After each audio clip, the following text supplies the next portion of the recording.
חונני, חונני, חונני השם, כי נבהלו עצמוי, ונפשי, ונפשי, נבהלו מאוד.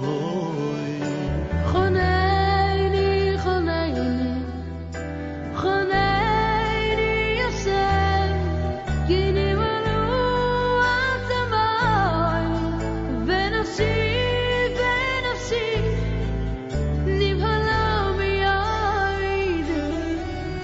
ואתו השם, ואתו השם, ואתו השם עד מוסאי, ואתו השם, ואתו השם, ואתו השם עד מוסאי. ואתו השם, Bishut Moray Veraboutai, avec la permission de Akadosh Baruch Hu, on va essayer de comprendre dans l'une des mitzvot que Akadosh Baruch Hu nous a donné, c'est de se rappeler toujours ce que Bil'am Harasha nous a fait. Bil'am, c'était un prophète, le prophète de l'époque des nations, et que Bil'am, il avait donné un mauvais conseil à Moab, le roi de Moab. Il lui a dit: si tu veux que le bon Dieu détruise le peuple juif, il faut leur envoyer des femmes, parce que les juifs, Hachem, il a un principe. Le principe c'est que les juifs, ils doivent se marier. C'est que les juifs, ils doivent former une famille dans la cacheroute, une famille dans l'unité, avec un mariage, avec une ketouba. Et si ça ne va pas, eh ben, le divorce, et que la femme, elle peut se remarier encore une fois. Hachem, il n'est pas la débauche. D'ailleurs, c'est pour ça que c'est écrit dans la Torah: Kititse la milhama al obecha, untanu Hachem elokecha biyadecha, veshavita shivyo. Et la Torah, dans la parashat Kititse, la Torah, elle nous parle que si tu vas faire la guerre contre ton ennemi et que tu vois une belle femme dans cette guerre-là, alors il ne faut pas faire la prendre et faire la faute avec elle. Il faut la prendre chez toi et après tu la convertis, et voilà. Parce que la Torah, elle comprend que l'être humain, il est faible. L'être humain est très très faible. Malheureusement, c'est ça l'être humain. Et c'est la raison pourquoi Kadosh Baruch Hu comprend que lorsque un homme il va faire la guerre, déjà pendant tout ce laps de temps qu'il est sans sa femme, loin, parfois la guerre peut durer 1 an, 2 ans, à l'époque ça durait longtemps, et voilà, il va gagner la guerre, et dans la joie en gagnant la guerre, il risque de faire une bêtise. Il va avoir des femmes, il va violer, il va faire... Non, attends, non, tu vois une femme, elle te plaît, ne faute pas avec elle, prends-la, et après quelque temps, tu la maries. Donc quelque part, c'est quelque chose de... C'est pour éteindre l'envie du Satan. Et c'est ça ce qui s'est passé avec Bil'am. Bil'am Harasha, il a dit à Moab, le roi de Moab: si tu veux que le bon Dieu se venge des Bnei Israël, il faut leur envoyer comment ça s'appelle, des femmes. Rabotai, écoutez bien ce que je vais vous dire. Et c'est ce qui s'est passé. Le roi de Moab, il a envoyé des femmes chez les Juifs, et les Juifs, ils ont fauté, et malheureusement, il y a eu une Gezerah sur les Juifs. Je vais essayer de mettre un peu l'histoire un peu plus court. Presque, Hachem, il a exterminé le peuple juif.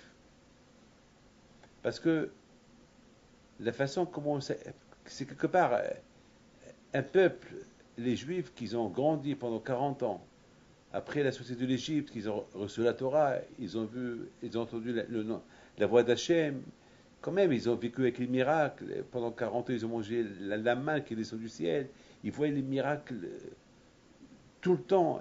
Et comme ça, aller avec des femmes non juives et faire la débauche et manger du taref et se prosterner devant les idoles, c'est pas, c'est quelque chose.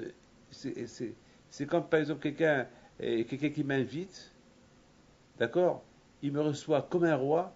Et après, une fois que j'ai bien mangé, il m'a bien servi, il s'est bien comporté avec moi, il m'a bien reçu. Et à la fin, je prends, je sais pas moi, je prends le reste de la table, et je jette sur les meubles, et je jette sur lui, je l'insulte et je sors. C'est pas faisable. Donc comment on peut faire ça à Kadosh Baruch Hu? Donc je suis énervé. Mais Akadosh Baruch Hu, il accuse Bil'am. Parce que l'idée, elle vient de Bil'am.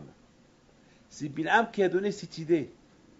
Donc, quelque part, Akadosh Baruch Hu, il en veut à Bil'am. Et c'est la raison pourquoi Akadosh Baruch Hu, il nous dit que chaque jour, on doit se rappeler que Akadosh Baruch Hu, au lieu qu'il se venge de nous lorsqu'on a fauté, Akadosh Baruch Hu, quelque part, Akadosh Baruch Hu, il s'est retenu, il ne s'est pas vengé de nous, parce qu'il en veut à Bil'am plus. C'est extraordinaire. Quelque part, Akadosh Baruch Hu, il a mis Bil'am en cause. Et combien Akadosh Baruch Hu, il a fait attention pour qu'il ne s'énerve pas contre les bénis Israël pendant les 40 ans qu'ils étaient dans le désert. Parce que Bil'am, il attendait que ça. Bil'am Aracha, il attendait uniquement le jour que les Juifs ils vont fauter et que voilà. Et Bil'am, il va commencer à nous critiquer, à parler du mal de nous. Alors quand je vois au Hu, il a dit, il s'est retenu.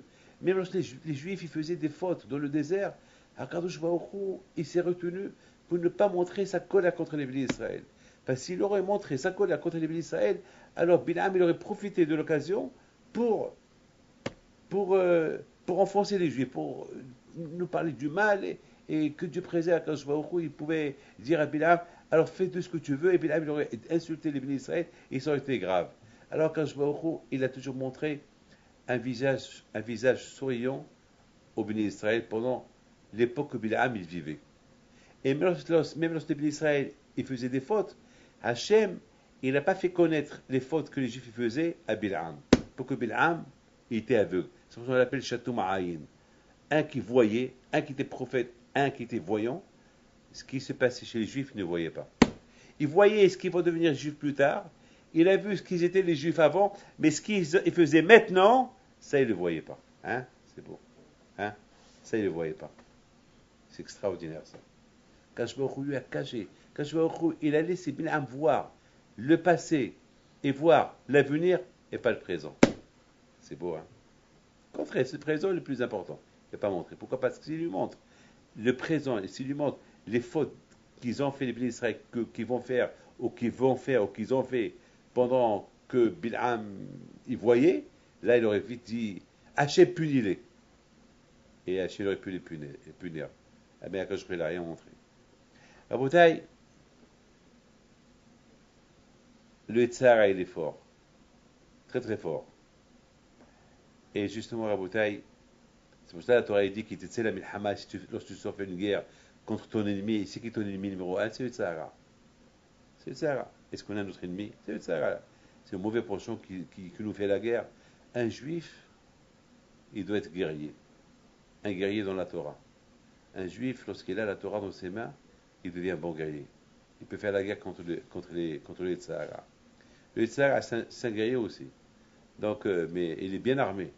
Nous aussi, on doit être bien armés. Mais nous, on a une haftah, une promesse du bon Dieu, que lorsqu'on est dans la Torah, quand je vois qu'il nous protège. Parce que parce que la Torah c'est une arme. Écoutez, vous savez, regardez, j'ai une barbe blanche, j'ai 59 ans. Vous croyez que j'ai pas le Sahara? Bien sûr que je l'ai, comme tout le monde. Mais grâce à Dieu. Vous croyez que j'ai pas envie de faire ce que tout le monde fait? Bien sûr, je suis un être humain. Ce que tout le monde fait, aussi j'ai envie de faire. Mais je ne fais pas. Pourquoi? Parce que je sais que je ne peux pas le faire. Pourquoi? Parce que j'ai peur du bon Dieu. Parce que je sais que c'est contre la vie du bon Dieu. Donc je ne peux pas le faire. Il y a une femme qui m'a dit ce matin, Rabbi David, j'ai peur que je vais tomber. Comme ça, elle m'a dit ce matin. Je lui dis pourquoi? C'est une femme qui a presque 65 ans. Hein. Elle a fait teshuva il y a une vingtaine d'années. Elle me dit, Rabbi David, je crois que j'ai fait teshuva rien que par la crainte, parce que j'ai peur du bon Dieu. Parce qu'on m'a dit, si je fais ça, il va m'arriver ça. Si je fais ça, il va m'arriver ça. Et puis, j'ai pas fait teshuva dans l'amour, avec joie, l'amour de Dieu. Non, j'ai fait teshuva par crainte. Je dis, c'est pas beau. Je dis, lorsqu'on a l'amour de Dieu, alors on fait la religion avec joie. Mais lorsqu'on n'a que la crainte, si je fais pas ça, il va m'arriver ça. Donc on fait ça uniquement. Il n'y a pas de libre arbitre. Ça veut dire qu'on fait la Torah uniquement par la crainte. Et c'est pas beau. D'ailleurs, c'est quoi la différence entre Sukkot et Kippour? Kippour, on fait Teshuvah avec la crainte. Pourquoi on fait Kippour? Kippour Rosh Hashanah, c'est 10 jours de Yamim Noraim, on a peur. Oh là là, on va être de peur qu'on soit inscrit dans le livre de la mort ou de la pauvreté. Alors on fait le grand Teshuvah, on a peur, on jeûne, on a peur. Mais Hachem, ça n'intéresse pas ça. Quand je il veut qu'on soit dans la joie. Et c'est pour ça qu'il y a Sukkot. Sukkot, c'est la Teshuvah de la joie. Sukkot, c'est, on fait la Soukha, on fait Simchat Torah, parce que Simchat Torah, c'est Teshuvah. Parce que Simchat Torah, on se réjouit avec la Torah. C'est-à-dire, on danse avec la Torah. On veut respecter la Torah, on veut faire la Torah dans la joie. Donc c'est une Teshuvah, c'est-à-dire ce que je n'ai pas fait l'année dernière dans la Torah, cette année-là, je danse avec le Sefer Torah. C'est comme une promesse que je vais faire Teshuvah dans la joie. Donc ce que Hachem, il aime le plus, c'est la Teshuvah de la joie. Pas la Teshuvah de la peur. C'est vrai, il faut avoir, quand un papa, on l'aime, on rigole avec lui, mais on le craint. Les deux à la fois. C'est comme ça Hachem. Hachem, il ne veut pas qu'on trompe de lui. Le contraire, Hachem, il veut, c'est écrit dans la Torah. Et vous Hachem bisimha. Il faut servir Akadosh Baruch Hu dans la joie. Et lorsqu'on ne sait pas Akadosh Baruch Hu dans la joie, c'est grave. Hachem, il veut qu'on le serve dans la joie. Donc cette femme, ce matin, elle m'a dit, Rabbi David, j'ai peur. Que maintenant, je commence à perdre la peur. Le fait que je commence à perdre la peur, j'ai envie de tout balancer. Je lui dis, non, madame, c'est pas bien. Je dis, madame, il faut comprendre que Hachem, il veut s'écrire dans la Torah, il veut qu'on se réjouisse du Shabbat, de les fêtes. D'ailleurs, il y a un passage dans la Torah qui dit, parce qu'on n'a pas servi à Akadosh Baruch Hu dans la joie. Il nous est arrivé tous les malheurs. Akadosh Baruch Hu veut qu'on le sert dans la joie, pas dans la crainte, dans la joie. C'est pas si je fais pas ça, il va m'arriver ça. De toute façon, si tu fais pas ça, il va t'arriver ça. De toute façon, et si tu fais pas, mais si tu fais les choses dans la joie, eh ben tu gagnes et dans ce monde-là et tu gagnes dans l'autre monde. Justement, c'est dans la paracha et cette semaine on va parler. C'est pour cette raison. Il y a cette paracha de cette semaine. Il y a la paracha Re'e. Qu'est-ce que la Torah dit? La Torah dit Re'e. D'ailleurs, ce cours de Torah, c'est sur la parashat Re'e. La parashat Re'e, la Torah dit, Re'e, regarde, je te donne aujourd'hui devant toi la bénédiction et la malédiction. La bénédiction, si vous écoutez la parole d'Hachem et vous respectez les mitzvot, et la malédiction, si vous n'écoutez pas la parole d'Hachem et vous ne faites pas les mitzvot, et vous allez vesartem, et vous allez partir d'un autre chemin, et vous allez faire de l'idolâtrie, etc., etc., etc., etc. Vous savez une chose, combien Akadosh Baruch Hu, il a fait avec nous des miracles. Akadosh Baruch Hu, combien il nous a protégés. Jusqu'à maintenant, je suis en train je navigue avec vous un peu, je parle de Bil'am, je parle un peu de tout maintenant, mais il faut bien écouter ce que je vais vous dire. Aujourd'hui, il n'y a pas de Bil'am. Il n'y a pas celui maintenant qui nous incite à faire l'idolâtrie. Il n'y a pas un Bil'am qui veut nous insulter. Il n'y a pas un Bil'am qui nous pousse à faire la débauche. Il n'y a rien de tout cela aujourd'hui. Aujourd'hui, il y a un Bil'am sous une autre forme. La télévision, l'Internet. Et c'est ça, Raboutaï, ce qu'Akadosh Baruch Hu veut nous dire. Akadosh Baruch Hu veut nous dire combien un homme il doit faire attention. de la bénédiction que Hachem, il nous donne chaque matin. Parce que chaque matin, le soleil se lève, le soleil il apporte avec lui la bénédiction de la journée. Et oui, c'est pas, il fait beau, vous êtes tous en vacances, ah, il fait beau, quel soleil. Vous voyez le ciel bleu, clair, ah, c'est beau. Ah, aujourd'hui, on va passer une super journée. Mes amis, sachez que chaque jour est sa bénédiction. Lorsque le matin il se lève, déjà c'est une bénédiction. Il aurait pu ne pas se lever, que Dieu préserve. Il aurait pu, vous savez, hein, vous savez que la Gemara il dit que le soleil, lorsque on faute, le soleil, il ne veut pas sortir. Parce que quand je vois au roux, il jette sur lui des lances, sort. Il dit, va, sors, écoute ce que je te dis. Parce que le soleil, il veut venger le nom de Dieu. Comment je vais éclairer les Shaïm? Comment les gens qui font du mal à Dieu, je vais leur éclairer le chemin. C'est comme si je les aide à fauter avec ma lumière. Comment? C'est pas possible. C'est-à-dire que le soleil, il se dit, moi, le bon Dieu m'a créé pour le bien de la création, pour le kavod, pour l'honneur, pour la gloire d'Hachem. Mais attends, mais si l'humanité ne donne pas la gloire d'Hachem, pourquoi je veux leur donner le service? Avec ma lumière, ils vont fauter contre Akadosh Baruch Hu. Quelque part, le soleil ne veut pas, mais quand je voudrais les miséricordes, quand je il dit sors. Mes amis, le bon matin, le soleil, lorsqu'il sort, il sort avec toutes les berachot, toutes les bénédictions. Malheureusement, beaucoup de fois ça arrive, dès qu'il commence à faire jour, c'est la guerre qui commence. C'est la guerre. C'est pas la bracha qu'elle vient, c'est la kelala qu'elle vient. C'est la bénédiction la plupart des guerres, ça commence la nuit ou le jour, le matin ou au début de la nuit. Beaucoup de fois, la nuit, il ne veut plus. Même la nuit, parfois, il dit, en général, la nuit, c'est le moment que les gens ils se reposent. Et bien, parfois, la nuit, il dit, pourquoi je vais apporter l'obscurité dans le monde? Parce que n'oubliez pas aussi que même le monde, s'il n'y a pas la nuit, que Dieu préserve, c'est grave pour le monde. Quand je voudrais la créer, que l'obscurité et la lumière, les deux, ils font bien pour le monde. Mais parfois, la nuit aussi, elle ne veut pas venir. Il dit quoi? Je vais venir pour que les gens ils fautent la nuit? Ça veut dire qu'ils veulent profiter de mon obscurité, ils veulent profiter. Il ne veut pas. Et quand j'aurais dit à la nuit, non. C'est pour ça que c'est écrit dans la Torah, quand j'aurais a créé le jour et la nuit, il a dit que c'est bien. Parce que le jour et la nuit, ça fait bien. Imaginez-vous qu'il n'y a pas la nuit. Que Dieu préserve. Si on reste réveillé tout le temps, on risque d'être tombé malade. Donc à Bodaï, chaque jour, il apporte avec lui sa bracha. Et la nuit, elle apporte avec elle sa bracha. Mais lorsqu'on ne respecte pas Kadosh Baruch Hu, le jour, au lieu qu'il apporte sa bracha, il apporte sa bénédiction.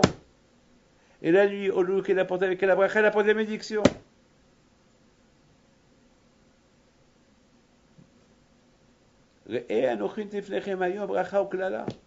Kadosh Baruch Hu dit Hayom, regarde, fais attention.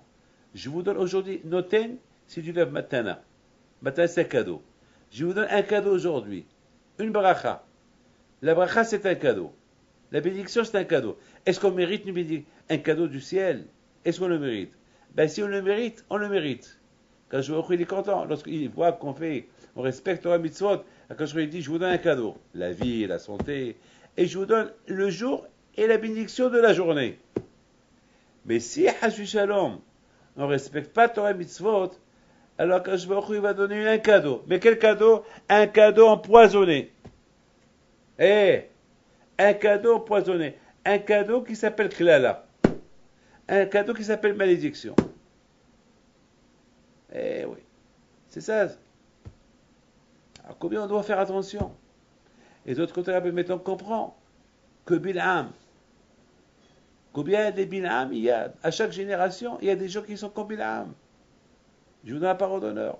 Ce que Bil'am il a voulu faire au Bnei Israël, les inciter à fauter, les maudire, c'est des choses qui arrivent chaque jour. Qu'est-ce qu'il faut faire? Quitter la milhama. Il faut faire la guerre. C'est une guerre chaque jour pour éviter la klala du jour, la bénédiction. Vous savez, beaucoup des fois, je vois dans les restaurants le menu du jour. C'est écrit menu du jour. Et là-bas, c'est écrit couscous, et le prix, le poisson, et le prix, et un tarif là-bas. Et beaucoup de fois, je dis, qu'est-ce qu'on appelle le menu du jour, il y a aussi ce qu'on appelle la malédiction du jour, avec les tarifs. Combien va durer cette malédiction? Que Dieu préserve. Oui, rabotai. Il dit Shlomo Melech, mais Hachem le Etzara. Donc, je ne jamais le mal il sort. Le mal, c'est nous qu'on l'apporte. C'est nous qu'on apporte le mal. C'est nous qu'on provoque le mal. Est-ce que vous avez vu un père qui veut faire du mal à ses enfants? Jamais. Mais le père, il ne peut punir ses enfants si les enfants, ils ne sont pas de le bon chemin. Et il les punit, il les gronde. C'est écrit à Botaï dans la paracha Re'eh, Banim atem l'Hashem Elokechem. C'est écrit. Banim atem l'Hashem, Banim, voilà, dans la paracha Re'eh. Banim atem l'Hashem Elokechem. Vous êtes des enfants à Kadosh Baruch Hu. Vous vous rendez compte? L'otit goudidou, le tasim koha ben alechem la met. Qui am Kadosh Ata, tu es un peuple saint à Hachem. Ou Becha Bahar Hachem. Et que je t'ai choisi pour lui être un peuple unique, les Am Sigoula. C'est extraordinaire. Banim, vous vous rendez compte? On est des enfants à Kadosh Baruch Hu. Alors Kadosh Baruch Hu, il veut, comme un père, qui veut surveiller ses enfants. Mais c'est à nous de faire attention. Alors c'est ça la bouteille. Kadosh Baruch Hu, il dirait, Anochi notif lechem hayom. Il y a le menu. Il y a le menu du jour. Et ce menu du jour-là, c'est le jour lui-même, c'est une beracha, c'est une bénédiction. Mais cette bénédiction que Dieu préserve, elle peut devenir une malédiction. Donc, c'est écrit dans la Gemara, dans les prophètes, que lorsqu'on ne suit pas le chemin d'Hachem, on va tellement souffrir dans la journée, jusqu'à qu'on va prier quand est-ce que la nuit va venir. Et lorsqu'il vient la nuit, on croit qu'on va se reposer. Et après, ils vont revenir encore les malédictions la nuit, jusqu'à qu'on va prier quand est-ce que le jour il vient. Alors que tout à l'heure, on a prié pour que le jour il va, pour qu'elle vienne la journée, la nuit, qu'elle est bénite, et après, la nuit, on va prier pour que la nuit elle s'en va, parce que ça va être tellement mauvais. Parce qu'à Bouddha, quand je a créé le jour et la nuit, pour qu'ils apportent du bien à l'humanité.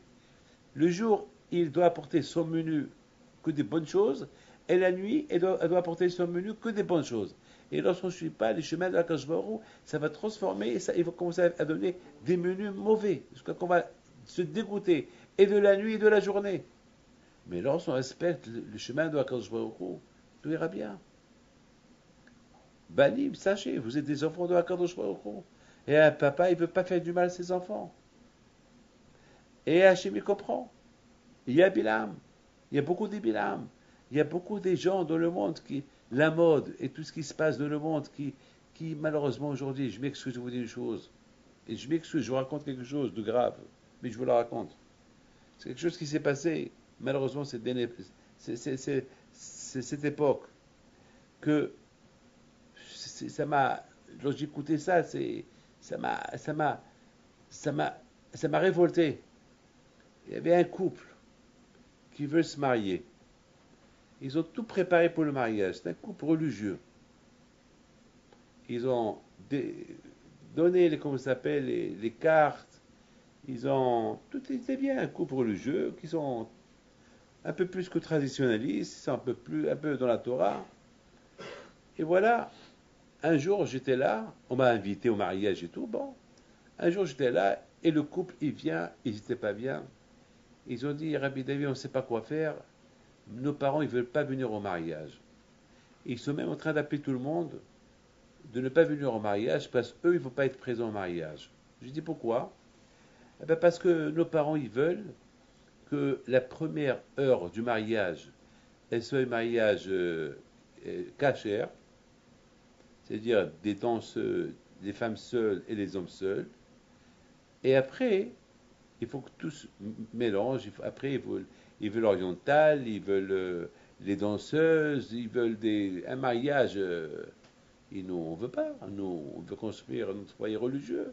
C'est pas possible. J'ai compris. J'ai convoqué les parents. Ils sont venus, les parents. Ils avaient honte. Parce que je les ai convoqués pour ça. Ils ont dit, ben, ils ont, c'est pas beau ce qu'ils ont fait, hein. Ils sont venus vous parler. Je dis, ben, c'était pauvre.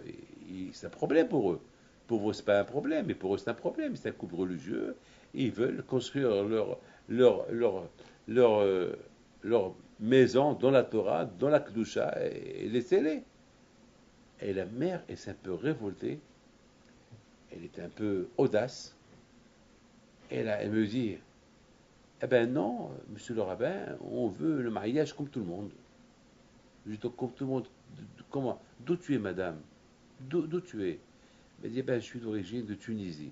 Je dis, madame, alors tu t'es mariée, toi? Oh, tu t'es mariée en Tunisie? Oh, oui, on s'est marié à Tunisie. Et comment c'était ton mariage? Comment c'était ton mariage en Tunisie? Raconte-moi, madame. Il y avait des danses, il y avait des danseuses, il y avait des chants, des maboulés, qu'est-ce qu'il y avait? Il y avait tous ces clowns-là qui dansaient, qui chantaient. Non, c'était dans la douche à dire, je voudrais bien voir l'album de ton mariage, ou le mariage de ton grand-père. Allez, montre-moi. Ben, c'était l'époque.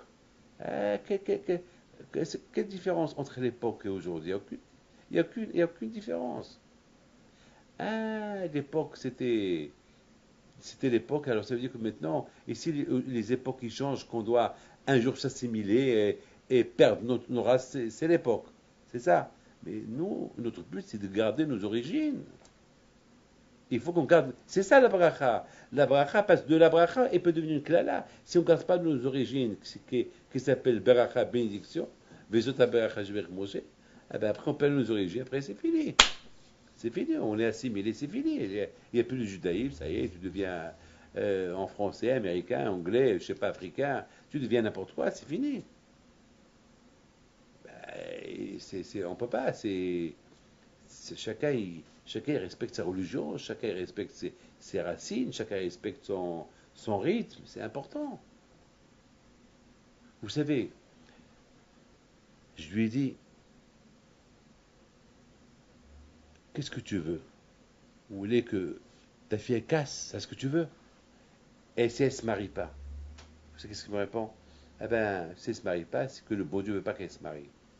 Je dis, madame, tu penses que tu veux avoir sur ta conscience cette question de mariage, que plus tard tu vas le regretter, donc tu vois ta fille, elle n'est pas mariée, réfléchis un peu. Pour 1 heure, tu ne veux même pas faire plaisir à ta fille. Mais c'est pas toi qui vas se marier, c'est elle qui se marie. C'est elle de décider comment son mariage va être. C'est pas à toi. C'est pas ton mariage, c'est son mariage. Alors faisons un mariage à ta fille comme ton mariage à toi, avec une vingtaine de personnes. Ben, le mari il dit, Rabbi David, vous avez raison, il y avait 25, 26 personnes dans notre mariage aujourd'hui. On a invité plus de 600 personnes et c'est pas encore assez. Ah ben, je lui dis, invite tout Paris alors. Invite tout Paris, et voilà, et total maintenant, vous êtes en train d'appeler tout le monde pour des bêtises. Parce que alors, oui, le mal. L'islam, ben c'est ça, Rabotai, je m'excuse. Aujourd'hui, il n'y a pas Bilham. Il n'y a pas Bilham qui nous incite à faire la débauche, à faire les fautes. Mais Bilham peut être même un voisin. Un voisin, il peut être un Bilham aujourd'hui. Il peut être n'importe qui. La mode. La mode, l'influence, la hashpa, la mauvaise influence. Parce que lui, il a fait, je dois faire. Mais si lui, il fait, toi, tu fais pas. Non, il faut que je fais comme lui. On dit en arabe le ma'anda. Le ma'anda, ça veut dire ce que lui, il fait, je fais. Je vous raconte quelque chose. Aujourd'hui, ça devient à la mode. Après le mariage de la mairie, il y a encore une soirée. Avant, il n'y avait même pas ça. Avant, il y avait le mariage. Et dans le mariage, il y avait le henné. On a ajouté maintenant une autre soirée. Et le henné. Et la présentation de la dot. Il y a combien de soirées, tout ça. Pour un mariage, je ne connais même pas sûr s'il va réussir ou pas. Déjà, on fait rien sur ces mariages avant le mariage. Et maintenant, on ajoute encore une soirée avec des cartes spéciales, et on va se voir, je me marie à la mairie. Encore des cas, encore Aoudjid, ajoute encore à la mairie. Et je sais pas, peut-être après ça va devenir 7 jours de fête, peut-être avant le mariage, ou 7 jours de fête après le mariage. Et le plus important, c'est que le couple il soit bien. Il faut qu'on allège sur le couple, c'est pas qu'on ajoute. Et chacun doit donner ses avis, son avis, son avis. Donc il m'a dit une femme, une jeune mariée, m'a dit Rabbi David, je ne suis pas encore marié. Parce que je lui ai demandé, nous, comment ça se prépare le mariage? Et elle me dit, j'ai pas le droit à la parole. Comme ça, elle m'a répondu. J'ai pas le droit à la parole. Parce que tout ce que je dis, on me dit, c'est pas ton affaire, c'est notre affaire. Alors elle me dit, Rabbi David, je ne sais pas qui va se marier. C'est le fils, c'est mon fiancé avec sa femme, ou c'est ma mère qui va se marier avec ma belle-mère, je ne comprends plus. J'ai pas le droit à la parole. Quand même, c'est moi qui va me marier, et je veux choisir ce que je veux, et c'est eux qui me choisissent pour moi. Je me laisse aller. Voilà. Bien sûr, c'est pas beau. Vous comprenez, Rabotaï? La Torah veut nous mettre en garde, combien on doit faire attention. La Torah nous met en garde. Faites attention à quand je vais au et à nous réussir maillon bracha ou klala. Quand je vais dit voilà, je vous donne aujourd'hui la bracha et la klala. C'est quoi? Je vous donne aujourd'hui un cadeau, la bénédiction et la malédiction. C'est quoi ça? Eh bien, écoutez très bien, c'est facile. Comme ça, moi, j'explique. J'explique que la nuit et le jour, c'est une bénédiction. Leur menu, ça devait être qu'une bénédiction, ou pas? A priori, c'est ça. C'est la plus belle bénédiction, c'est la nuit. Et la plus belle bénédiction, c'est le jour. Waouh, Baruch Hashem, on est réveillé, on est vivant. Baruch Hashem, le soleil il sort, le soleil qui brille, c'est grâce au soleil, les arbres ils poussent, etc. Mais aussi on a besoin de la nuit. Mais que tu préserves tout cela, ils peuvent apporter leur menu de brachot. Lorsque nous on suit le chemin de Hakadosh Baruch Hu. Et on se comporte comme des banim, des enfants à Hakadosh Baruch Hu. Alors il fait que le menu du jour il va être bon, le menu de la nuit il va être bon. Mais lorsque Hasbi Shalom, on n'est pas dans le chemin de la Torah, que Dieu préserve, c'est grave, très très grave. Alors, le menu de la journée, au lieu qu'il apporte avec lui la bracha, il va porter la klala, la bénédiction. Et le menu de la nuit, au lieu qu'il apporte avec lui la bénédiction, il va porter la malédiction. Et c'est grave. Et c'est grave. Et c'est la raison pour qu'on doit toujours se rappeler que de tout ce qui se passe dans le monde, il y a toujours des petits bilhams, ceux qui incitent à faire la faute, ceux qui incitent à faire du mal. Il faut faire attention. Et lorsqu'on dit, écoutez bien ça, lorsqu'on dit n'oubliez pas ce qu'il a fait Amalek, ce qu'il a fait Bilham, ce qu'il a fait Amalek, lorsqu'on dit, c'est quoi n'oubliez pas que ça fait Bilham? Bilham, ce qu'il a fait, ça fait 3000 ans, que je m'en fous. Le fait que la Torah n'oubliez pas, c'est qu'il y a tout le temps, il y a Bilham à chaque génération. Pas ce Bilham qui a vécu il y a 3000 ans, il y a ce Bilham-là chaque jour, il y a un nouveau Bilham qui veut nous insulter, qui veut nous faire du mal, qui veut nous guider dans le mauvais chemin. Il y a toujours un Bilham, il y a toujours un Amalek. Amalek, c'est Safek, c'est le doute. Amalek, Gemataria, Safek. Il y a toujours les doutes, il y a toujours Yitzhara qui veut nous faire entrer des doutes. Oui, tu as fait la teshuva dans la crainte, ça y est, maintenant il n'y a plus de crainte, il n'y a plus de teshuva. Ça, il faut et le Safek, le doute. Et le doute, Amalek, c'est chaque jour, c'est pas un Amalek. C'est pour ça que la Torah dit, l'autre, n'oublie pas, c'est pas un Amalek qu'il était il y a quelques milliers d'années. Non, c'est un Amalek qu'il était il y a quelques milliers d'années et qui renaît chaque matin. Et chaque matin, il renaît, la renaissance, chaque matin. Et ce Bilham aussi qui renaît chaque matin.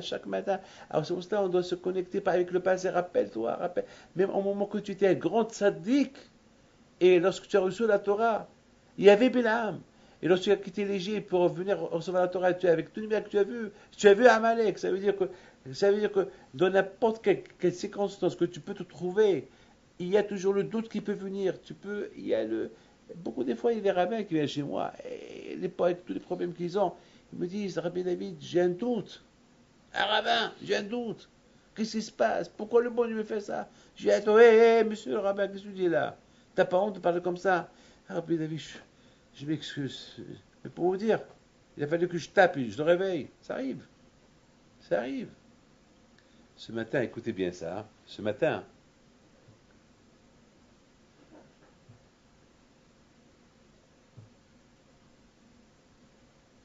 Il y avait une femme qui est venue ce matin me voir.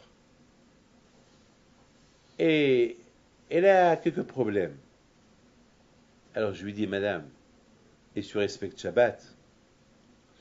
Elle me dit, ça fait 2 ans que j'ai fait un pas. Écoutez bien. Je dis quoi? Elle me dit, monsieur le rabbin, ça fait 2 ans que je fais un pas. Je dis, quel pas? Ben, je fais un pas. Je dis, tu fais un pas au départ. Elle me dit, je fais un pas. Je dis, écoute-moi. Un bébé. Il est bébé. Lorsqu'il commence à grandir, on veut qu'il fasse son premier pas. On le met debout, il tombe. Il marche un peu, il tombe. Il fait un pas, 2 pas, et après on le met à 10 pas ou à 5 pas, et on s'éloigne de lui, et on lui dit, Moïse, allez. Il fait un pas, 2 pas, il tombe. Et que Dieu préserve, s'il ne fait pas de pas après 2 ans, c'est grave pour le prochain médecin. On n'est pas satisfait de le voir faire un cap. On veut qu'il fait des pas. Parce qu'on veut, non seulement qu'il fait des pas, on veut qu'il marche. Dans la Torah, c'est pareil. C'est pour ça que la Torah dit la Torah dit, et si vous marchez dans ma Torah, toujours la Torah dit, il faut marcher dans la Torah. Toujours la Torah elle emploie la lechet bedrachav, marcher sur son chemin. Toujours la Torah elle parle de marcher. Lorsqu'on dit quelqu'un qui est religieux, il marche dans la religion. Ça veut dire que je me suis toujours posé cette question, pourquoi la Torah elle parle avec le langage de marcher? La lechet bedrachav, ve'bechokotay telechu, la lechet velishmoa. Pourquoi le mot la lechet, marcher? Parce que la Torah elle veut nous dire, il faut faire comme cet enfant-là. Il ne faut pas se satisfaire avec un seul pas. Il faut marcher. Un papa, lorsqu'il voit son fils qui fait un pas, il est content. Il fait 2 pas, il est super content. Il fait 3 pas, il est encore content. Lorsqu'il marche, il est super. Hachem, il ne veut pas qu'on fasse un pas dans la religion. Il veut qu'on fasse des pas et après il veut nous voir marcher non-stop dans la Torah. C'est ça la bracha. C'est ça la bénédiction. Aïe, aïe, aïe. Regardez qu'est-ce que la Torah dit ici.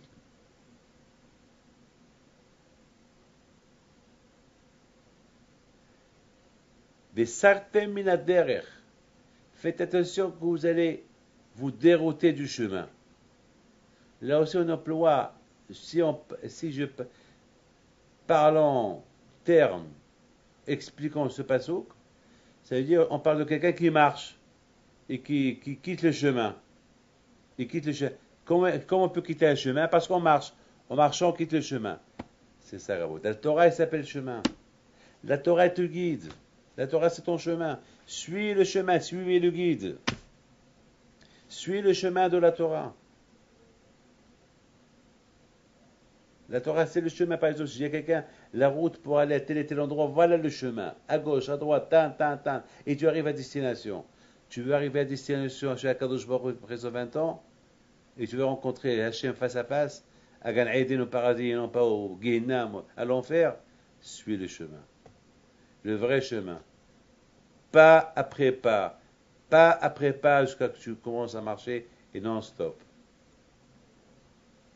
C'est ça la bouteille. Ça, mes amis, ce que chacun de vous doit comprendre. Et c'est ça, mes amis. Mes amis, je voudrais. Mettons, ça, c'est la page Re'eh. Mais maintenant, c'est pour cette raison, la Torah, elle veut qu'on fasse beaucoup attention. Il faut faire attention. Mais pour sentir la bénédiction de chaque matin, il faut sentir ton père, l'amour de ton père, que ton père il t'aime, comme c'est écrit dans la Torah. Et pour ça, il faut une grosse guerre. Une grosse guerre contre Bil'am de chaque jour, de chaque matin. Contre Amalek de chaque matin, qui sont eux tes ennemis. Bon, c'est Bil'am, c'est le monsieur, c'est les instincts, c'est la mode. C'est la mode de chaque jour. C'est l'influence, la mauvaise influence de chaque jour. Une partie ici, une partie là, un mariage ici, un mariage là, et malheureusement la débauche ici, la débauche là. Malheureusement, je vais vous raconter quelque chose qui ne va pas vous plaire. Je ne sais même pas si j'ai le droit de la raconter ou pas. Mais vraiment, vraiment, j'ai honte de vous la raconter. Mais je vous la raconte quand même, parce que c'est pas beau ce que je vais vous raconter. C'est pas beau. C'est désastre. Il vient chez moi un monsieur que malheureusement, il fait des bêtises. Il vient, il m'avoue ce qu'il fait. Et malheureusement, il travaille au sentier. Et je lui ai posé une seule question. Je lui ai dit, je sais que dans le sentier, malheureusement, il y a des rues là-bas qui ne sont pas propres. Alors, puisque tu tombes, tu as un grand Etsara et tu fais des bêtises, alors, quitte, va ailleurs. Tu peux. Ou arrête de travailler, tu as fait assez d'argent. On va travailler ailleurs. Ou apporte ta femme qui te surveille.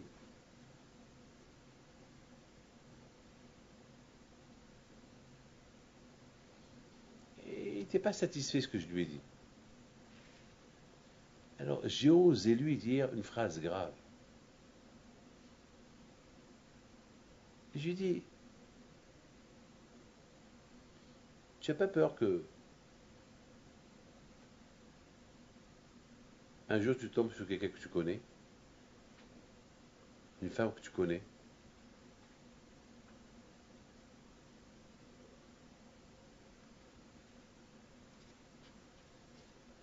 et me regarde, me dit, vous voulez dire quoi? Je sais pas. J'ai dit, dans ma vie professionnelle, avec tout ce que j'entends, j'ai entendu des choses graves. J'ai entendu une fois un père qui est rentré sur Internet, il a fait rendez-vous avec quelqu'un, et c'était sa fille. C'est grave. Il était choqué. Il a rencontré sa fille. Et sa fille, elle voit son père. Elle était choquée et s'est évanouie. Et s'est pas attendu à tomber. Et après, il dit à son père, papa, tu trompes tu trompes ma mère. Et lui dit, et toi, tu fais ça? Et bien, il lui dit, ce que tu fais, je fais. Tu trompes ma mère, je te trompe.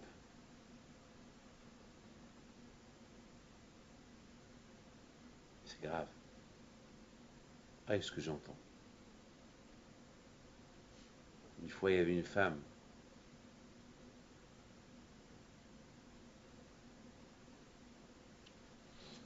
Elle sort de sa chambre, de l'hôtel. Et qu'est-ce qu'elle rencontre? Ces deux filles qui montent à l'hôtel. Pas pour fauter. Ils devaient passer la nuit là-bas. C'est dans une maison de... C'était dans une ville de vacances. Il fallait voir le choc. Le Sahara, malheureusement, il est grand. Le Sahara est très très grand. Oh, ce que j'entends. Cette barre blanche que vous voyez, c'est avec tous les malheurs que je vois et j'entends. Combien je soupire par jour avec tout ce que j'entends. Malheureusement. Faites attention. Et c'est ça, Rabotai, ce que la Torah veut. Qui t'etzela milhama al oibecha. Une guerre contre le Sahara de chaque jour qui s'appelle le doute. Bilam, le doute, ouais, est-ce qu'il y a Dieu, est-ce qu'il n'y a pas Dieu, ouais, et pourquoi Dieu l'a fait ça, le doute, et pourquoi je dois faire ça, et qu'est-ce que le bon Dieu a fait pour moi pour que je lui fasse ça, et pourquoi je dois faire cette mitzvah, et la mauvaise influence qui est représentée par Bilam. Et c'est pour ça que la Torah dit, n'oubliez pas ce qu'il a fait Bilam, et n'oubliez pas ce qu'il a fait Balak. Et n'oublie pas qu'est-ce qu'il a fait à Amalek. Parce que Bilam et Amalek, ils ne sont pas morts. Ils sont encore vivants. Mes amis, dans la paracha de Pinhas, on a vu dans cette paracha-là que Akadosh Baruch Hu, Pinhas, qui est un grand tzaddik, qu'il a vengé le nom de Dieu. Il a vengé le nom de Dieu. Et Akadosh Baruch Hu, il a dit à Moshe Rabbeinu, je donne récompense à Pinhas, parce qu'il a vengé mon nom. Et c'est quoi la récompense qu'il lui a donnée? Que Pinhas, il devient lié en Navi. Que Pinhas, il ne verra plus jamais la mort. Pourquoi? Parce que Pinhas, il a annulé la mort des bénis d'Israël, et grâce à lui, les bénis d'Israël vivent, alors quand je lui ai dit, alors tu vivras toute ta vie. Mida kinegid mida. Toi, tu leur as enlevé la mort, moi je t'enlève la mort. Toi, tu as arrêté leur mort, certaine, alors moi je t'enlève la mort certaine. Alors, à Boutaï, le Zohar Kadosh, Rabbi Shimon bar Yochai dit que lorsque Zimri, il a fauté avec cette Goya, personne ne s'est levé. Et parce que personne ne s'est levé pour arrêter ce monsieur-là qui est en train de fauter avec cette Goya, alors Akash Baruch Hu était en colère. Parce qu'Akash Baruch Hu, il a voulu exterminer tous les Juifs. Pourquoi? Quand même, au moins qu'on se lève, qu'on parle, qu'on réagit. Alors, le fait que personne ne fait rien du tout, ça veut dire qu'ils sont d'accord. Ils deviennent tous complices. Alors, Pinhas, tout de suite, ce qu'il a fait, il s'est levé, boum. Il a arrêté. Alors, il a arrêté cette épidémie. Il a vengé le nom de Dieu. Et quand je lui ai dit, pour le geste que tu as fait, je te récompense. Ah, maintenant, on se pose une question.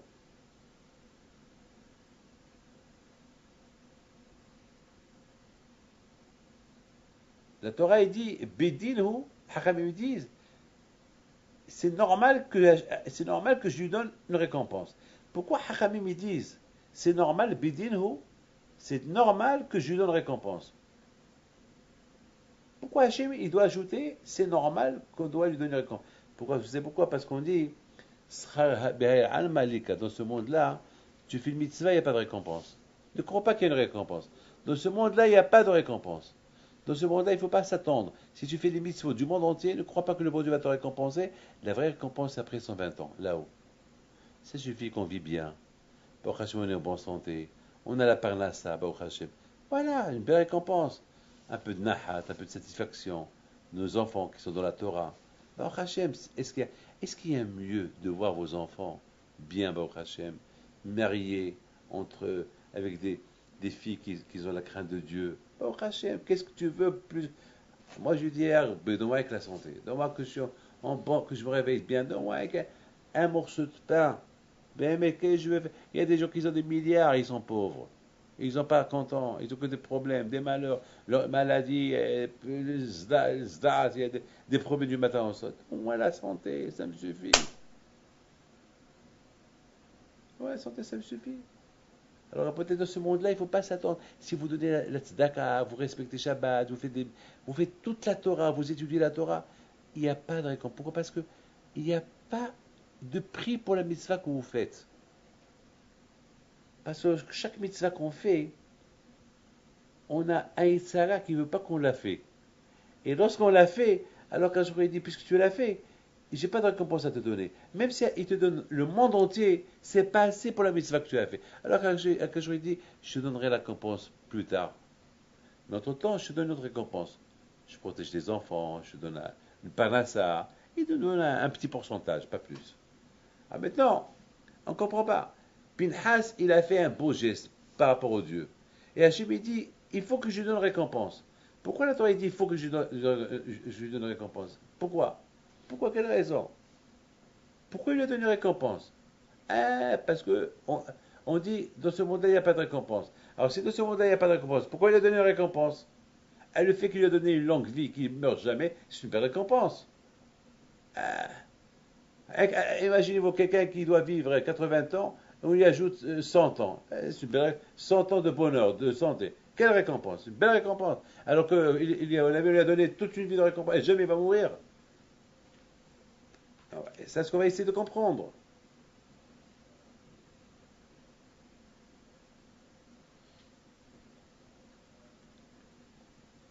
Je ne comprends pas pourquoi Pinhas il a reçu une récompense. Et je ne comprends pas pourquoi aucun ne s'est levé pour venger le nom de Dieu.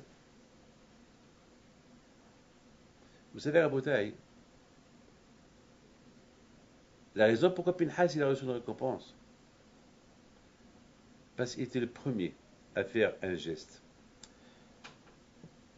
Tous les Juifs ils étaient réunis autour de Moshe Rabbeinu dans le désert. Ils vont voir Zimri faire venir avec une Goya. Il a fait une faute.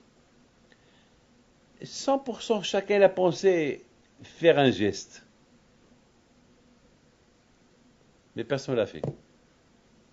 C'est comme par exemple, beaucoup de fois on voit dans la synagogue un livre qui tombe et chacun voit le livre. Chacun il dit, chacun il pense que l'autre va aller le lever. Chacun il dit, le temps que je me lève et aller vers le livre, quelqu'un déjà va le lever. Et entre-temps, personne n'a levé. Ça arrive, hein. Ça arrive que beaucoup de fois, on dit, Ptihat ha'echal, chacun regarde l'autre. Tous ils veulent Ptihat ha'echal, mais aucun n'ose ouvrir la bouche. Combien il veut donner? Chacun regarde l'autre. Il y a un qui pense 26 euros. Tout de suite, l'autre qui dit 40. L'autre il dit 50. L'autre il dit 60. Après, ça va monter à 2000. Mais toujours, même si c'est le deuxième qu'il a pris à 2000, Akash Baruch Hu va donner récompense au premier. Parce que c'est le premier qui a commencé avec 26. Parce que pendant quelques minutes, personne n'a répondu. Donc, même si c'est le deuxième qui a fait la mitzvah, mais le premier, c'était l'initiative. Là aussi, pourquoi Kadosh Baruch Hu, il a donné une récompense spéciale à Pinhas? Parce que si tout le monde serait levé, et aussi Pinhas s'est levé, pour venger le nom de Dieu, alors Kadosh Baruch Hu leur dit merci, je vous donne une récompense plus tard. Mais là, c'était différent. Là, c'est que tout le monde voulait faire, mais personne n'a rien fait. Et qui a fait? C'est Pinhas. C'est pour ça qu'on dit Bidin ou Shikabesra. C'est vrai, une récompense de ce monde, il n'y a pas. Mais là, c'est différent. Dans le système, le complexe de ce qu'on vient d'expliquer, c'est un peu différent. C'est pour cette raison que Pinhas, il a reçu une récompense.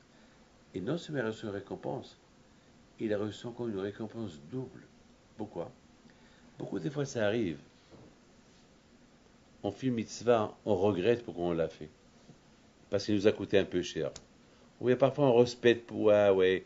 Eh ben, si je commis avec quelqu'un, et qu'il a dit à Rabbi David, depuis que je respecte Shabbat, je perds l'argent.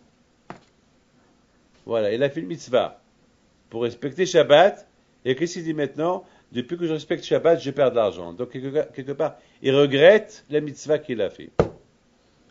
De même, on voit que Pinhas, une fois qu'il a fait cette mitzvah, qu'il a vengé le nom de Dieu, c'est après que tout le monde a réagi ce qu'il a fait. Mais, au lieu qu'on lui dise Hazak ou Baruch, au lieu qu'on lui dise super, c'est bien ce que tu as fait, c'est grâce à toi que l'épidémie est arrêtée, ils ont commencé à le critiquer, ils ont commencé à lui faire honte, ils ont commencé à l'insulter. Ouais, tu as tué un chef de tribu. Ouais, qu'est-ce que tu as fait? Ouais, tu es un incapable. Ouais, tu as fait, c'est de la gava, c'est l'orgueil. Oui, tu veux te montrer. Oui, tu te prends pour un cas spécial.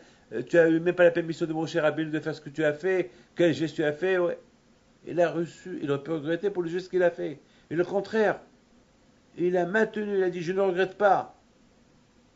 Et Akash Baruch Hu lui dit, Pinhas, je te remercie pour deux choses. Je te remercie parce que tu étais le premier, tu étais Nachshon qui s'est levé pour faire ce que tu as fait. Et même que tu as fait ce que tu as fait, tu n'as pas regretté ce que tu as fait. Merci. Lorsque les Juifs ils ont quitté l'Égypte, ils arrivent à la mer. Hachem il dit à Moshe, Moshe continuez, foncez vers la mer. Moshe il dit au Bnei Israël, foncez. Les Bnei Israël, ils foncent où? Ils ne savent pas nager. Ils ne savent pas comment faire. Ils veulent foncer, mais ils ne savent pas. Ils n'arrivent pas. Ils veulent, mais ils n'arrivent pas. Il y a un qui s'appelle Nahshon. Nahshon, ben, il a foncé. Dès qu'il est rentré, tout le monde l'a suivi. Il a fallu quelqu'un qui fonce. Même chez les animaux, les Havdil. Parfois, les animaux ils ont peur. Il y a toujours le chef, le vieux du troupe. Lui, premier, il fonce, il court, et tout le monde court derrière lui. Ils ont besoin de quelqu'un qui fonce, un Nahshon. Là où c'est Rabotai. Celui qui a foncé le premier pour entrer dans l'eau, c'était Nahshon. Et après, tout le monde l'a suivi. Alors, puisque tout le monde l'a suivi, personne ne sait nager. Pourquoi ils n'ont pas fait ça avant? Parce ils veulent, mais ils n'arrivaient pas. Ils avaient peur. Ils n'avaient pas le courage. Là aussi, lorsque tout le monde, les Juifs, ils ont vu ce Zimri-là avec la Goya, ils ont voulu venger. Mais personne n'a réussi, n'a eu le courage. C'est Pinhas qui a eu le courage. C'est pour ça qu'on dit Haboel Aramit, Kana Impug'im bo, Velo Morin. Velo Morin Hara.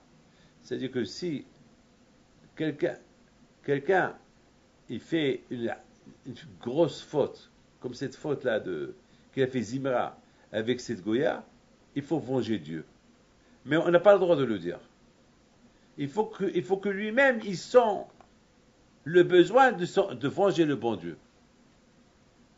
On n'a pas le droit de dire à quelqu'un, va venger. Non. Parce que si je dis à quelqu'un, va venger, il se peut qu'il va pas, il va venger pour se donner à un genre. Il ne va pas venger parce qu'il sent le besoin de venger la vengeance de Dieu. Bon, aujourd'hui, il n'y a pas de vengeance aujourd'hui. Aujourd'hui, il n'y a pas de Beth Amikdash. Je parle à l'époque de Beth Amikdash que il y avait le Bidin, il y avait la... Aujourd'hui, on n'a pas de temple. Aujourd'hui, on n'a pas le droit de venger personne. Aujourd'hui, on venge le nom de Dieu avec la bouche. C'est péché ce que tu fais. On n'a pas le droit d'aujourd'hui d'utiliser les armes pour tuer quelqu'un. Pour le Bidin aujourd'hui, il n'a pas cette force de punir les gens comme qu'il y avait avant. Aujourd'hui, il n'y a pas de temple, il n'y a pas de Beth Amikdash. Aujourd'hui, on n'a pas le droit. Mais à l'époque, il y avait le Beth Amikdash, il y avait la loi à l'époque était différente que la loi aujourd'hui, au niveau punition et tout ça. Aujourd'hui, il n'y a pas le temple. Aujourd'hui, les choses ont changé. On n'a pas les Sanhedrin, on n'a pas des rabbins. Parce que, n'oubliez pas une chose, parce que même lorsque la Torah te dit, celui qui fait ça, il est condamné à mort. Ne prenez pas la chose facile. La Torah dit, celui qui fait ça, il est condamné à mort. Mais le Bédine, il faisait une enquête, parce que beaucoup des fois, il se peut, lorsqu'il a fait la faute, il a fait parce qu'il a perdu la tête, alors on ne va pas le tuer. Bon, en plus, avant, c'était pas comme aujourd'hui. Bon, les temps changent, voilà. Mais la Torah ne change pas. Même que la Torah aujourd'hui, elle dit que celui qui fait une faute telle, il est condamné à mort, même que le Bédine ne tue pas, mais que Dieu préserve. Il y a des voitures, des accidents de voitures, il y a des avions qui tombent, il y a des gens qui se noient, hein? Il y a comme des gens qui brûlent dans leur voiture. Il y a un de ma famille qui a été brûlé au Maroc. Il conduisait sa voiture, le pauvre. Et il a fait un accident avec un car et la voiture a pris feu. Et les Marocains, ils le voyaient, ils n'arrivaient pas à ouvrir la porte. Il est mort le pauvre cette semaine, comme cette semaine. Il s'appelle, que Dieu repose son âme en paix, il s'appelle Abraham Toboul, que Dieu repose son âme en paix. C'était comme cette période-là de 3 semaines de Tisha B'Av. Et c'était après Tisha B'Av. Et c'était le pauvre, les Marocains, ils le voyaient brûler. Ils le connaissaient. Ils ont voulu l'aider, ils ont voulu ouvrir la porte. Et la porte était chaude. Et lui et son chauffeur, ils sont morts, brûlés, vivants. Il restait. Ils ont fait les analyses de ses dents. C'est par ses dents ils ont pris son corps et l'ont enterré, le pauvre. Donc aujourd'hui, malheureusement, même qu'il n'y a pas les 4 morts de Bédine, mais Hachem, il continue à les faire. Aujourd'hui, il n'y a pas de Bédine qui font tous les 4 il n'y a pas. Mais il y a d'autres morts, il y a les maladies que Dieu préserve. Voilà, on ne sait pas. On ne sait pas. On ne sait pas. J'ai un oncle à moi, le pauvre, le frère à mon père, qui est assassiné, le pauvre. Euh, ils ont voulu lui voler de l'argent, le pauvre. Et bien sûr, c'est qu'à par rapport à Israël, il y a des gens, vous comprenez ce que je veux dire. Donc à Bouteille, il faut savoir une chose, combien à Bouteille, un homme il doit faire attention, combien un homme il doit faire attention. Combien un homme il doit savoir que il y a la punition, il y a la bénédiction, il y a la bénédiction, il y a la récompense. Et rien n'est gratuit. Il y a un Dieu qui surveille, qui voit de là-haut. Il sait quoi payer, quoi ne pas payer. Il sait très bien. On apprend de cette paracha de Pinhas quelque chose d'extraordinaire. Aïe, aïe, aïe. Pinhas, lorsqu'il a vu tout le monde qui se tait, il a vu dans leurs yeux qu'ils veulent se lever et veulent le venger. Mais personne ne fait rien. Il s'est dit, mais qu'est-ce qui se passe? Il faut qu'il y ait quelqu'un qui se lève. Mais pas chacun l'a dit. Qui suis-je? Qui suis-je moi pour me lever et venger le nom de Dieu pour arrêter ce monsieur-là, pour cette affaire qu'il fait? Je ne peux pas. Mais entre-temps, l'épidémie a commencé. Mais d'autre côté, Pinhas, il se lève, il risque sa vie, parce qu'il va être, il doit affronter 24 000 garde-corps de Zimri. Comment il va les affronter? Ils vont le tuer. Alors il s'est dit, c'est pas grave, moi je suis le premier à me lever, ici il va me tuer. Peut-être un autre il va se lever derrière moi, il va dire, comme Pinhas, il a essayé, au moins il a essayé. Alors non, moi si je vais essayer, après peut-être tout le monde va essayer. Et si tout le monde essaye, alors le premier qui aurait fait l'initiative pour arrêter cette épidémie-là, ce péché qui fait Zimri, c'était Pinhas. Au moins que je suis le premier à inciter. Beaucoup des fois, tu vois, dans les ventes aux enchères, le premier objet, tout le monde regarde l'autre. Il y a un qui commence, tout le monde après, ils suivent. Pinhas, il a voulu être l'initiative. Quand il a dit, tu as été premier à l'initiative, pour ça je te paye. Parce que si tout le monde aurait pris l'initiative ensemble, moi quand je lui ai dit, Kolakov Hazak, je vous paye plus tard. Mais là, c'était le premier. Et non seulement qu'il n'a pas regretté, non seulement qu'il a fait le geste, mais il n'a pas regretté. Alors quand je lui ai dit, Bidilo, c'est normal qu'il reçoive une récompense. Beaucoup de fois, j'ai vu des gens qui rigolent sur des gens. Il y avait quelqu'un, une fois qu'il a mis une kippa, il était avec une kippa dehors, et je me rappelle quelqu'un qui était en voiture, c'était à Lyon. Il s'arrête, et il dit, hé, Paul, depuis quand tu as la kippa sur la tête? Allez, t'es devenu rabbin? Pourquoi il faut être rabbin pour avoir une kippa sur la tête? Alors moi, j'ai pas eu honte. J'ai appelé le monsieur là-bas, je lui ai dit, dis-moi, tu as perdu ton père? Il m'a dit, ah, que tu présentes, Hajjalom. Lui, c'est un Tunisien. Oh, il a eu peur. Ah, mais il a Hajjalom. Je lui ai dit, et si tu perds ton père, tu vas aller à la synagogue? Ah, mais David, je lui ai dit, d'accord, je te pose une question. Après 120 ans, et là, on va ajouter 80 ans à ton père. Après 120 ans, ton père va mourir après 120 ans, oui ou pas? Je ne sais même pas si toi tu vas vivre, mais admettons que je vais vivre 120 ans. Tu vas vivre 120 ans. Eh ben, si Dieu veut. Alors, qu'est-ce que tu vas faire? Kaddish. Il m'a dit oui. Et lorsque tu vas faire Kaddish, tu vas faire quoi sur ta tête? Il m'a dit une kippa. Alors tu es rabbin. Hein? Alors tu es rabbin? Non. Alors pourquoi tu lui dis, Paul, tu es rabbin? Tu rigoles de lui parce qu'il fait une kippa. Alors, Azma, pourquoi il faut perdre un père pour mettre ta kippa? Et alors, où est le mal? Il n'y a pas de mal. C'est bien de mettre la kippa sur la tête. Et alors? Qu'est-ce qu'il y a? Qu'est-ce qu'il y a? Il a compris. Il a compris. Beaucoup de fois, on voit des gens qui rigolent sur des gens qui font des mitzvot. Qui rigolent.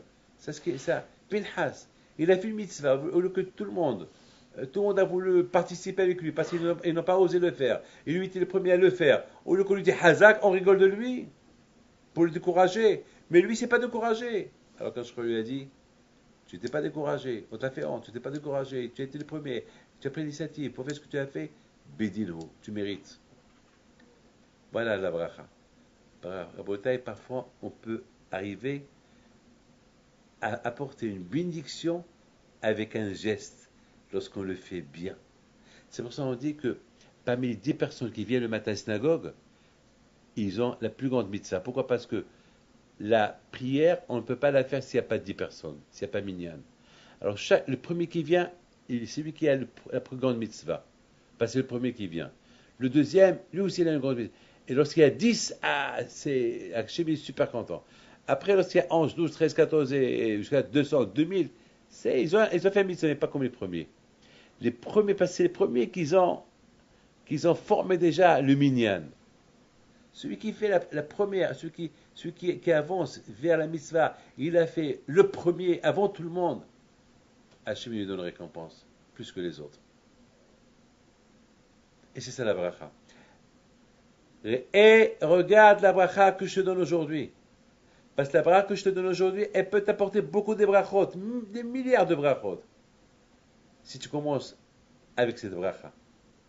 Si tu en profites de cette belle journée que le bon Dieu te donne à faire des mitzvot, alors tu vas recevoir que des brachot, que des bénédictions.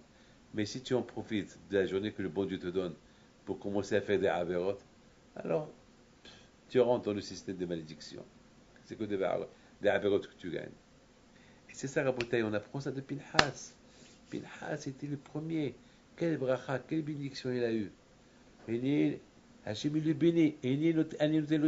Shalom. Quand je le fais une bracha, je le salue. Je le bénis qu'il a une longue vie. Il est arrivé à être shalom, la shlimut. Il est devenu parfait.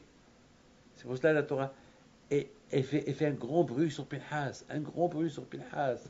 Et c'est pour ça, parce que Pinhas, il n'avait même pas besoin qu'on lui dise quoi faire. Il a compris quoi faire. Il voit que c'est-à-dire, il a vu que personne ne fait aucun geste. Alors, il a fait le geste, il s'est levé, il a fait sa prière à Kadosh Baruch Hashem, aide-moi. Il est parti, il a fait son geste, avant que tout le monde.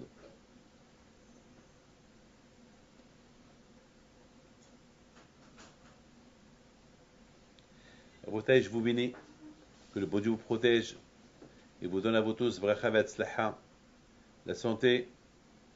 Et n'oubliez pas une chose, dans la suite de la Torah, de la Parasha Matot, on voit que Pinhas, c'est lui qui est parti lorsqu'il devait faire la guerre avec Midian.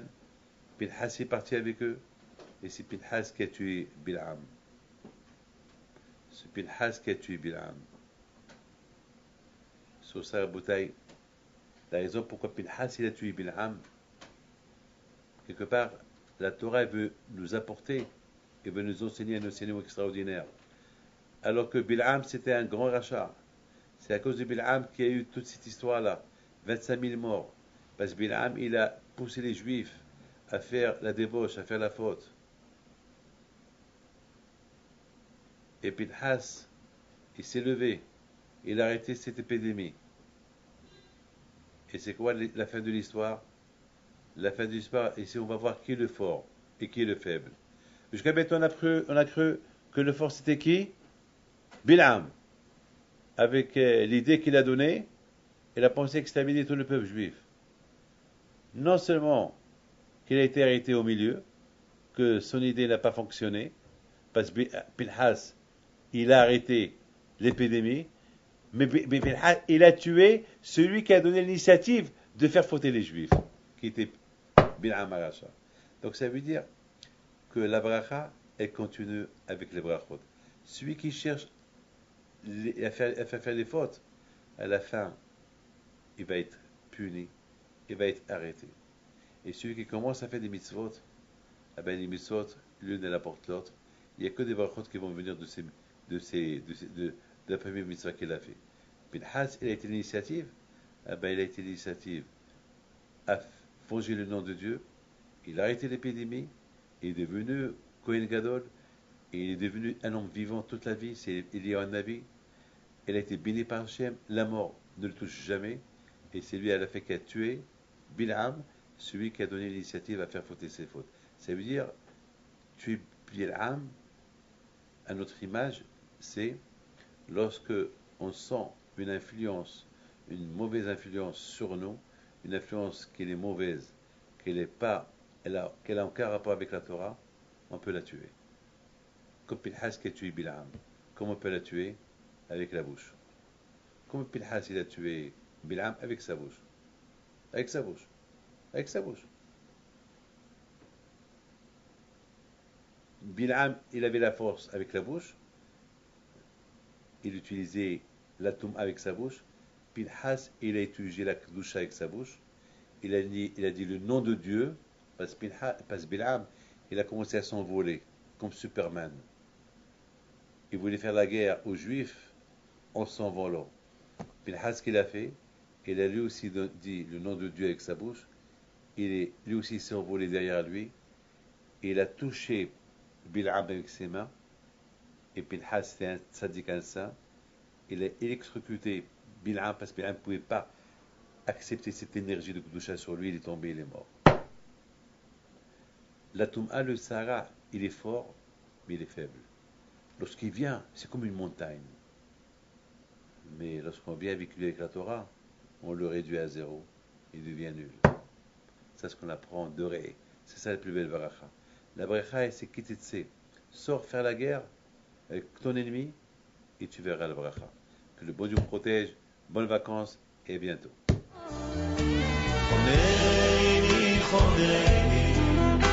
חונני השם, כי נבהלו עצמות, ונפשי